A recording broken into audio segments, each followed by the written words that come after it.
is now spreading at an unacceptable rate in Texas, and it must be corralled. Closing down Texas again will always be the last option. COVID-19 cases in Texas are skyrocketing once again, but this time, Governor Abbott says there's not a lockdown coming. The last time cases were this high, the governor closed bars and encouraged Texans to avoid summer holiday gatherings. With Texas being the first state to hit 1 million cases, doctors and other healthcare professionals are now fearing the worst with the holidays fast approaching.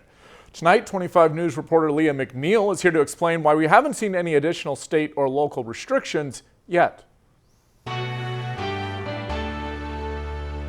Localized restrictions aren't really happening across Texas. Governor Abbott is refraining from a statewide lockdown and sticking to the mask mandate, as well as a rollback in restrictions if a region surpasses 15% of its hospitalizations. But some public health experts I spoke to say they're feeling a little bit of deja vu. COVID-19 is now spreading at an unacceptable rate in Texas.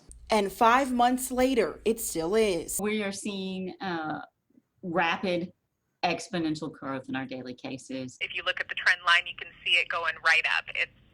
It's going vertical, so we're definitely concerned.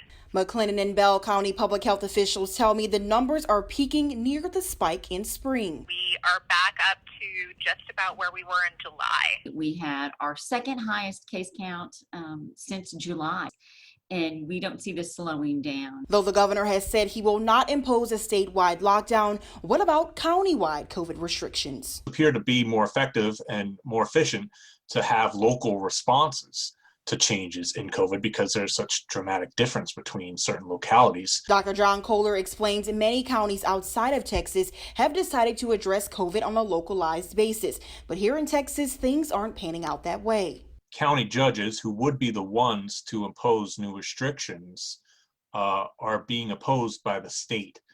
And the state and Attorney General Paxton is asserting that the power to impose restrictions lies with the governor.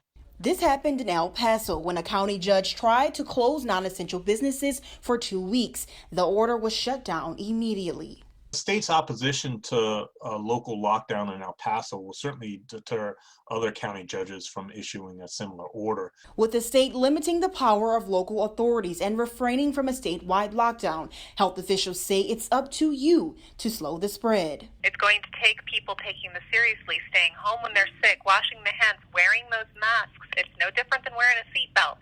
Just put the mask on. In Killeen, Leah McNeil, 25 News. Leah, thank you. Now, 25 News has reached out to the governor's office, but we have yet to hear back tonight.